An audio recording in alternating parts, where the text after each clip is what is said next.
In the cold winter of 1558, the halls of St. James's Palace seemed haunted not by ghosts, but by the living decay of the monarch who ruled England.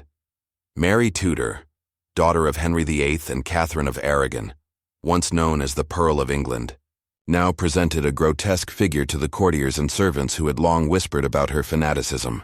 Her skin, jaundiced and yellowed like aged parchment, stretched taut over swelling flesh. Her abdomen protruded unnaturally, giving her the illusion of pregnancy, though none existed. The whispers of walking corpse floated through the corridors, carried from one frightened servant to another.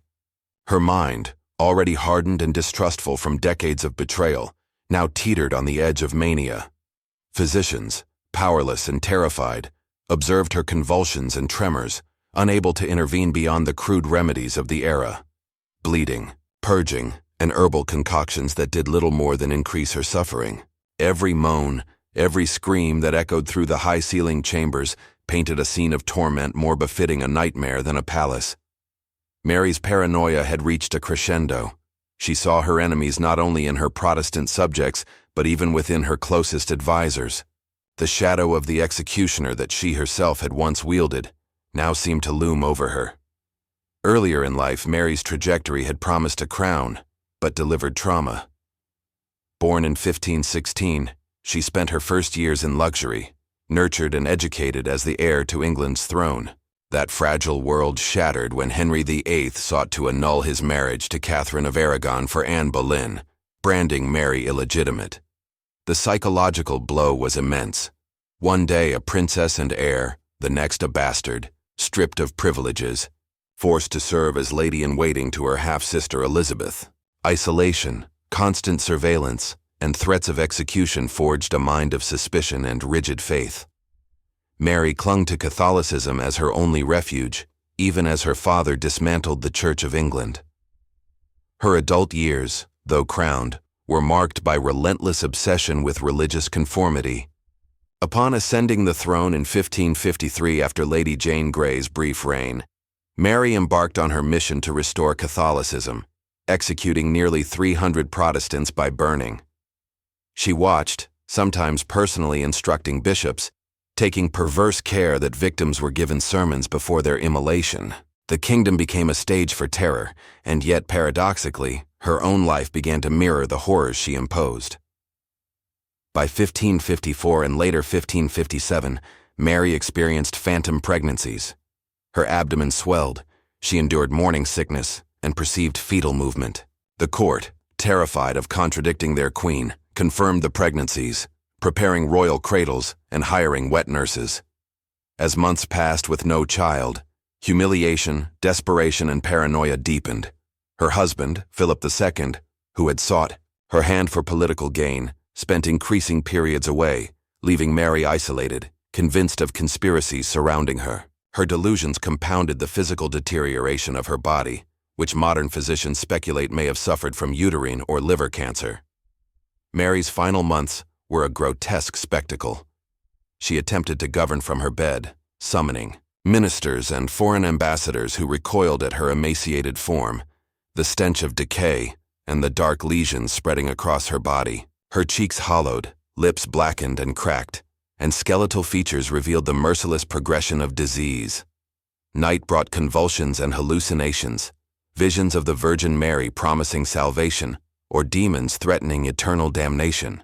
Her once commanding voice was reduced to whispers. Communication relied on gestures and trembling notes.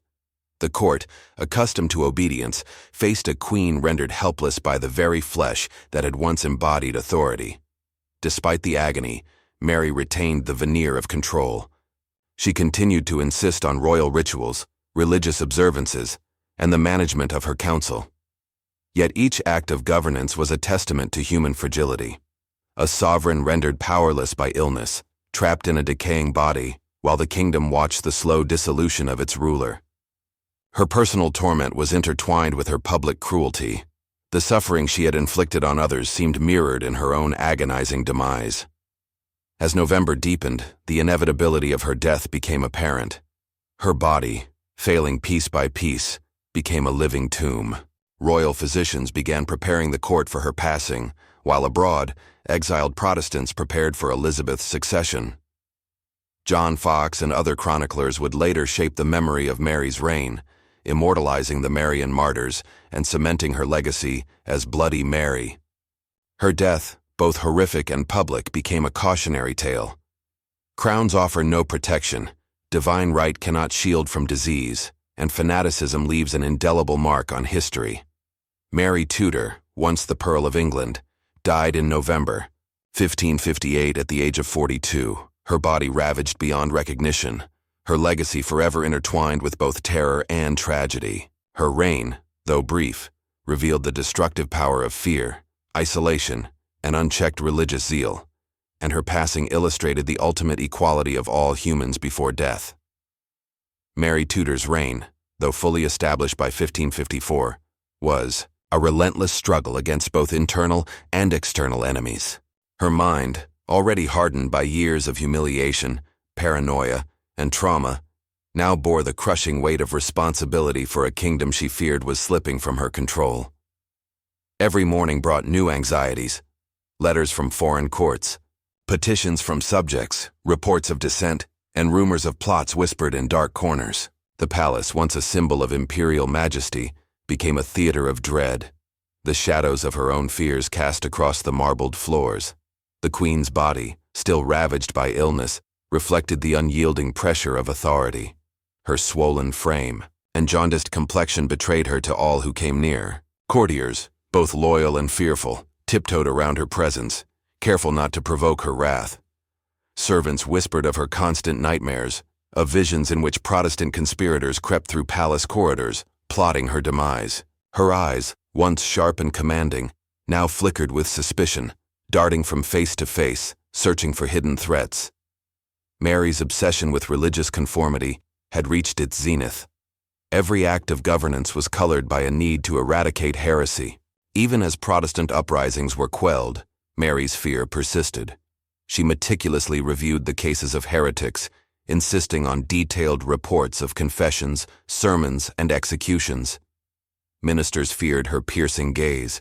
Their every hesitation could be interpreted as disloyalty or secret sympathies. The Queen's psychological grip extended to all corners of England. Her fanaticism both feared and resented. The court's atmosphere was stifling. Crowds gathered in anticipation of decrees, yet behind closed doors, whispers and subtle glances betrayed unease.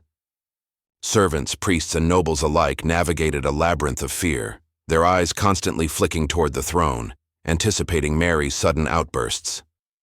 Even Philip II, her husband, spent more time abroad than at her side, leaving the Queen to grapple with political isolation. Letters from foreign monarchs arrived with veiled admonitions or subtle demands, fueling Mary's paranoia that England's enemies lurked everywhere, both outside and within her palace walls. Despite her frailty, Mary remained exacting in her rituals and public appearances. Each audience was a performance, each sermon delivered with precision, but her illness intruded relentlessly. Periods of extreme weakness left her propped on cushions, her voice reduced to a whisper, forcing courtiers to lean in, straining to hear commands. Nights were worse. Hallucinations and fevered dreams tormented her. She would cry out, imagining angels and demons, alternating between visions of salvation and damnation. Courtiers and attendants, horrified, could do little more than witness and whisper prayers on her behalf. Mary's second phantom pregnancy in 1557 further destabilized her reign. Her abdomen swelled again, and the Queen clung to the hope of producing an heir, the future of Catholic England resting on an impossible expectation. Preparations were made, cradles polished, wet nurses summoned, celebrations planned. Yet as months passed without a child, humiliation and despair gnawed at her. Philip's absences exacerbated her delusions, and she began suspecting even her most trusted advisors of betrayal. Her mind, already under siege by illness, now teetered between reality and fantasy, shaping a reign increasingly governed by fear and fanaticism rather than reason. Even as England's cities prepared for her decrees, Mary's private suffering remained hidden behind ceremonial masks. Her body, weakened by illness, convulsed with spasms, yet she insisted on attending council meetings, presiding over religious services, and observing the meticulous enforcement of Catholic law. Servants rotated to manage the stench of her failing body, lesions spreading across her skin, while her personal agony became inseparable from her public cruelty. The once dignified queen had become both victim and instrument of terror. Mary's actions were both immediate and enduring. Every execution, every confiscated monastery, every forced recantation reinforced her vision of a restored Catholic England. Yet beneath this veneer of power lay the deepening isolation and despair of a woman who could no longer distinguish between the realm she ruled and the disease consuming her from within. Her obsession with control became a mirror of her own fragility, each act of brutality a reflection of fear, pain, and a desperate desire for certainty in a world slipping from her grasp. By late 1557, the Queen's condition was undeniable. Her advisors and physicians recognized the limits of their interventions. Her body, swollen and blackened, convulsing with spasms and ravaged by unknown illness, could no longer sustain the burdens of monarchy. Yet Mary persisted, her mind driven by a mixture of faith, pride, and desperation, attempting to maintain an empire while her own flesh betrayed her in the most grotesque fashion imaginable. The year 1558 marked the apex of Mary Tudor's notorious campaign against Protestant England. Her mind, consumed by paranoia and zeal, orchestrated a series of burnings that would cement her infamous legacy. Each day, she received reports of dissenters caught preaching heresy, of secret gatherings betrayed by informants, of the faint whispers of rebellion carried on the winds. The Queen's eyes, sharp despite the ravages of illness, scanned these reports with meticulous attention, her fingers tracing the names of condemned souls as if marking the fate of an entire nation. Mary's physical state had grown increasingly grotesque. Her once proud posture had yielded to the weight of a body swollen with illness and stress. Her jaundiced skin and skeletal cheeks made her appear almost spectral, yet her presence radiated a terrifying authority. Courtiers and ministers crowded in her private chambers could scarcely look upon her without a mixture of awe and fear. They whispered of her hallucinations, of her delusions of pregnancies, and of her uncanny insistence that even the smallest detail of punishment be performed under her direct scrutiny. The burnings themselves were orchestrated with cruel precision. Mary insisted on detailed reports from bishops and sheriffs, scrutinizing the accounts of confessions and the procedural execution of sentences. She demanded sermons be read to the condemned, a final spiritual exercise to save their souls, even as flames consumed their flesh. The Queen's obsession with religious purity left no room for mercy. Her fanaticism transformed a city into a stage of horror, with courtiers and citizens alike observing the terrifying spectacle.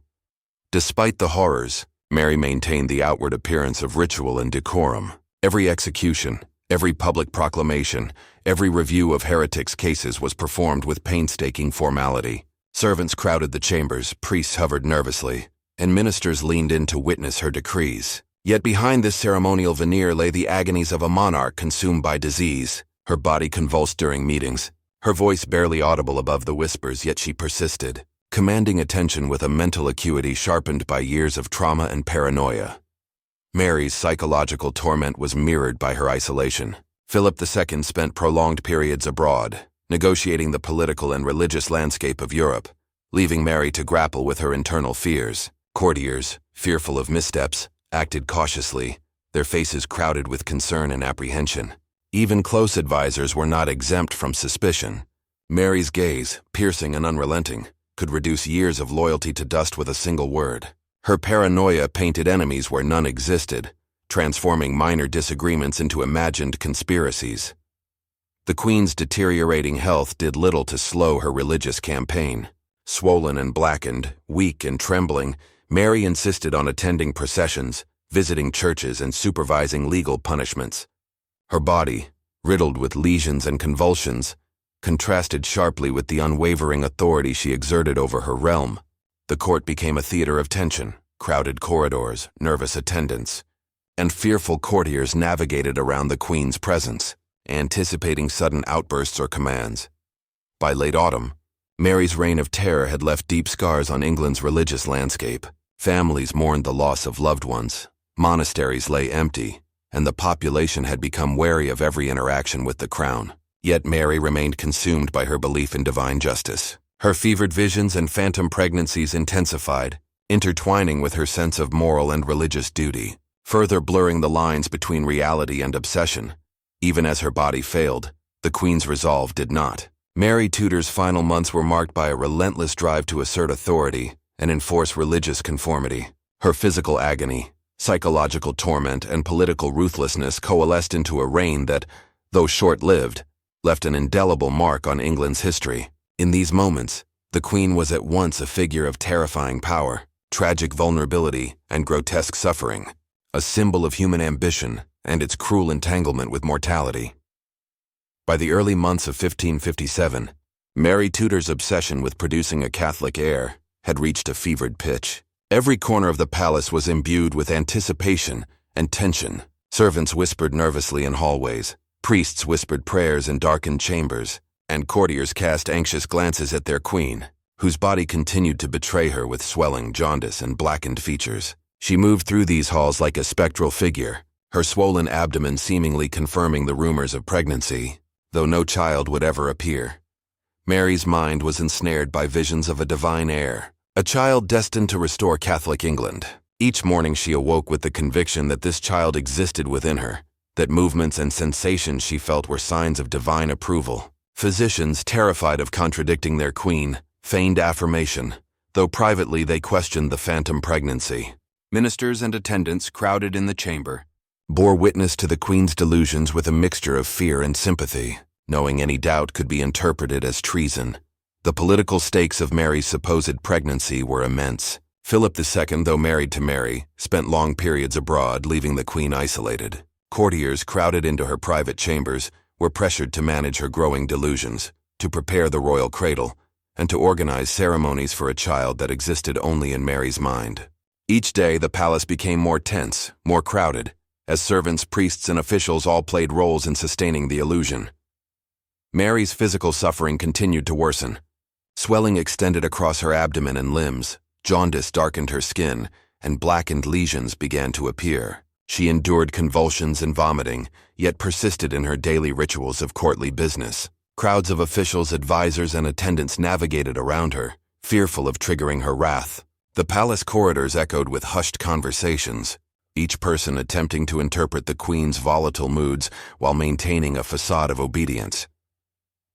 The psychological toll of the phantom pregnancy was immense. Mary alternated between ecstatic visions of her divine heir and fits of rage, convinced that those around her were conspiring to prevent the birth. She believed she was surrounded by enemies, her own ministers and courtiers potentially plotting against her, all while her body deteriorated. The Queen's obsession transformed the palace into a theater of paranoia and dread, a crowded, suffocating environment in which every glance, every whispered word could be construed as betrayal.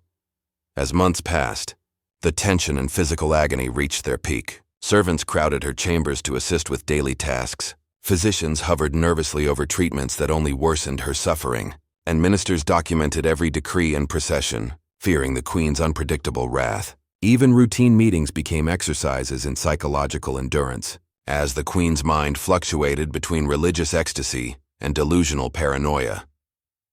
The imagined pregnancy further intensified Mary's campaigns of religious persecution. She believed that her child's destiny was divinely sanctioned, and that any opposition to Catholic rule was a direct threat to her heir. The court was packed with witnesses to her decrees, reports of her hallucinations, and the meticulous preparations for a birth that would never come. Crowds of officials, clerics, and attendants were forced to navigate the dual realities of serving a queen in physical agony while sustaining the fiction of divine providence. By the late autumn of 1557, Mary Tudor's reign was defined not just by her cruelty, but by the haunting spectacle of her deteriorating body and her phantom heir. Crowds of courtiers, priests, and attendants bore witness to a queen whose physical suffering, mental delusion, and political obsession intertwined to create a court both tragic and terrifying. Her authority remained absolute, yet it was exercised through a body and mind increasingly consumed by disease and fantasy.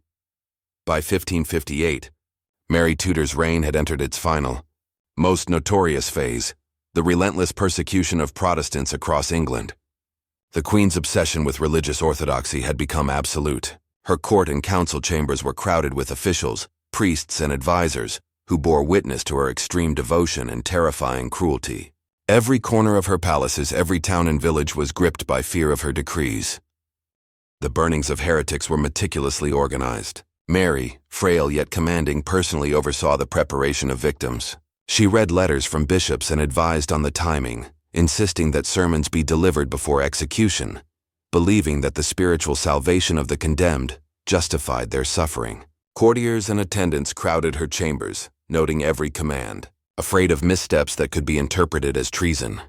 Each execution was a spectacle, drawing crowds of officials, priests, and citizens. Flames devoured heretics, while Mary watched, her jaundiced skin and blackened lips stark against the glow of the fire. Her mind was a mixture of religious ecstasy and paranoid fear.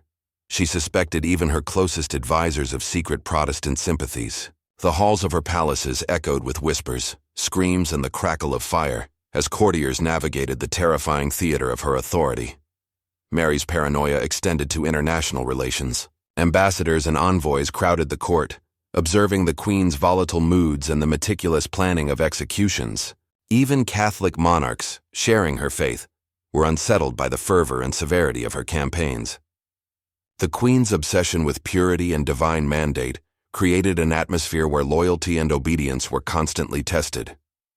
Amidst this, Mary's own body continued to deteriorate. Her swelling jaundice and blackened lesions made her appear as a walking corpse. Physicians crowded around, helpless against the progression of her disease. Servants, advisors, and priests navigated the palace like wary visitors to a tomb, attending to her needs while sustaining the image of a powerful monarch. The dichotomy between her public authority and private suffering created a court both crowded and tense, a theater of mortality and terror.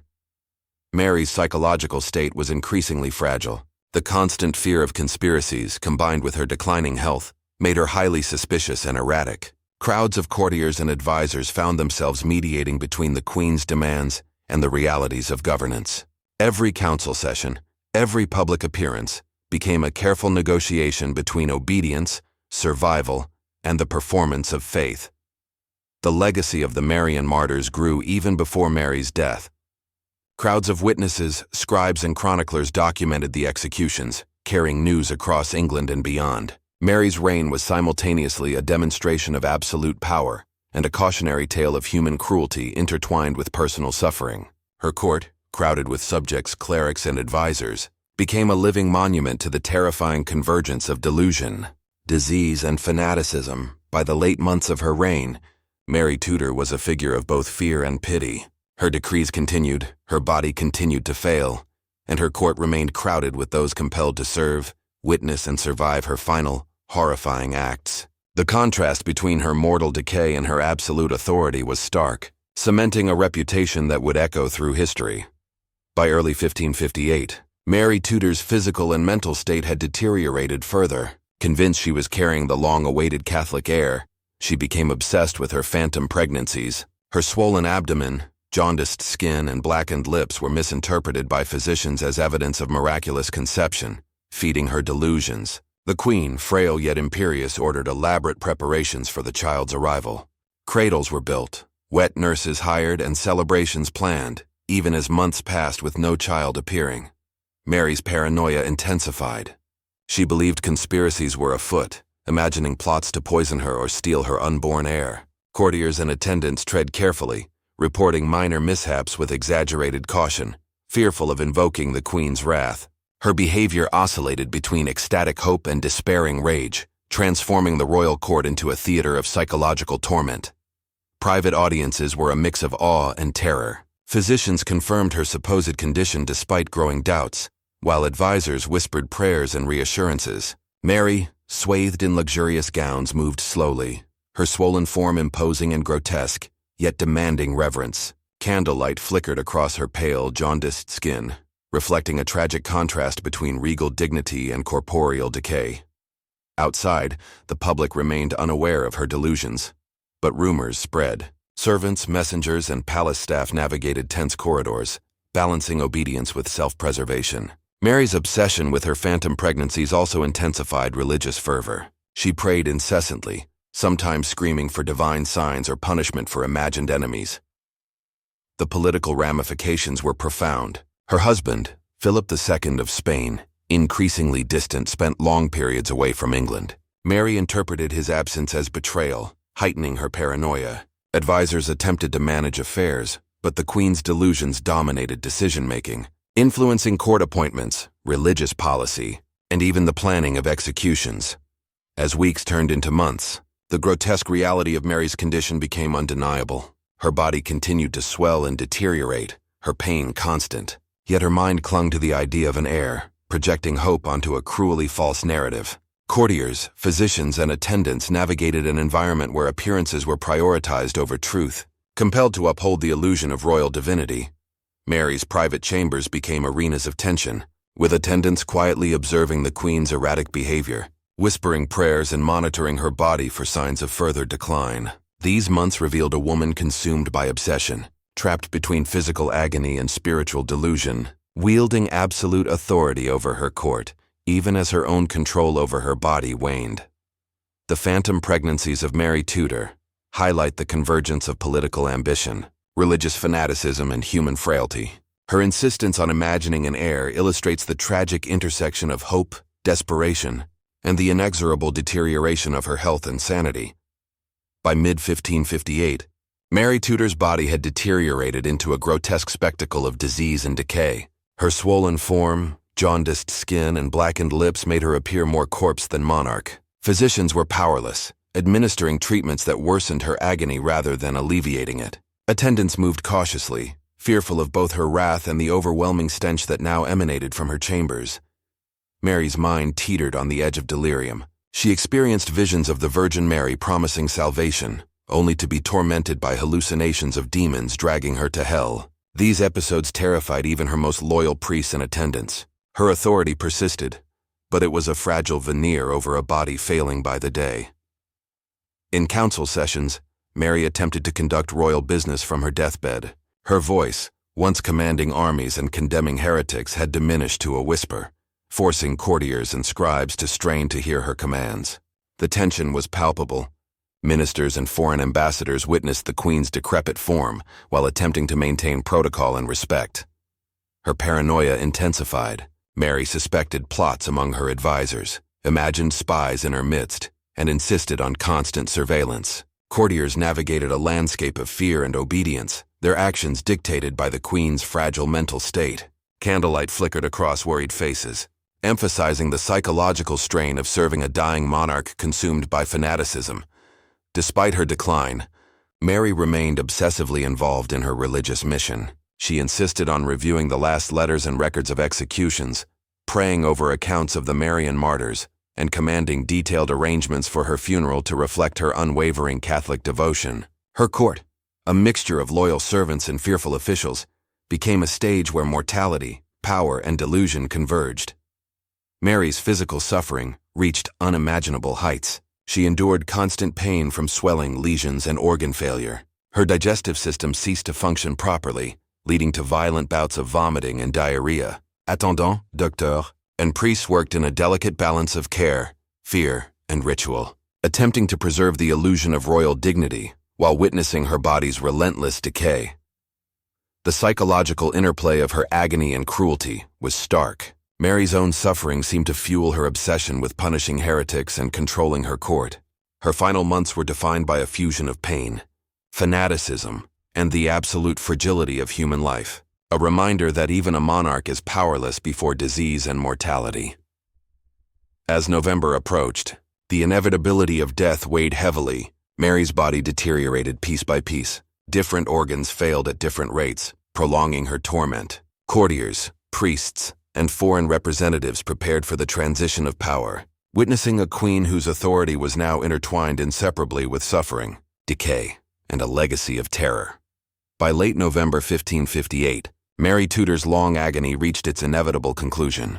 Her once proud body had been ravaged by disease. Jaundiced, swollen, and blackened in places, she was barely recognizable. Physicians had exhausted their remedies, and attendants were left to manage a queen who was now more corpse than sovereign. The royal court moved quietly, each person acutely aware of the gravity and grotesque nature of the moment.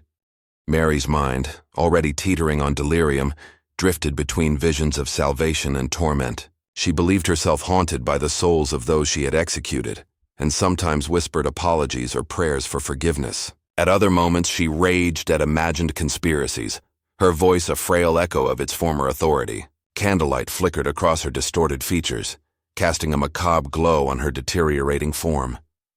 Foreign ambassadors and courtiers observed her, balancing fear, duty, and horror. The queen attempted to issue decrees and give final instructions, but her physical weakness made communication slow and halting. Her attendants recorded every word, carefully mediating between royal command and practical impossibility. The palace smelled of decay, a grim reminder that even power and privilege cannot stave off the mortality that awaits all. Outside England, news of Mary's impending death created anticipation among exiled Protestants who had fled during her reign. John Fox and others meticulously chronicled the events of her demise, shaping the narrative of martyrdom that would influence English Protestant identity for generations. Even Catholic monarchs, including Philip II, prepared pragmatically for the transition of power, negotiating with Elizabeth's representatives rather than mourning.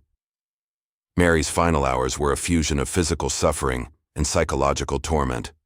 Convulsions shook her emaciated body, lesions wept and spread across her skin, the once commanding voice reduced to whispers. Priests performed last rites, and attendants tried to offer comfort, but the queen's immense pride and religious obsession remained palpable, even in her agony.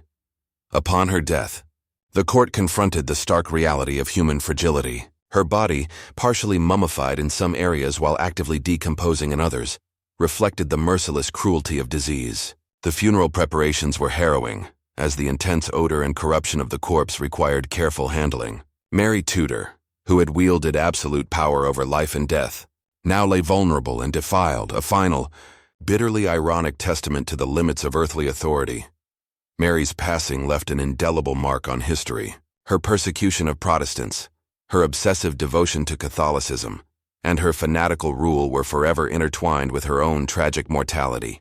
England entered a new era under Elizabeth IV, while the stories of those who suffered under Mary's reign shaped both religious and political memory for centuries. In death, Mary Tudor became a symbol of both human suffering and the dangers of fanaticism. Her grotesque demise served as a cautionary tale, illustrating that even monarchs are powerless against the inexorable forces of disease, time, and divine judgment. The Bloody Mary legend was cemented, reflecting not only her cruelty but also the terrifying reality of her final months, a queen consumed from within, whose agony mirrored the fear and suffering she had inflicted on others.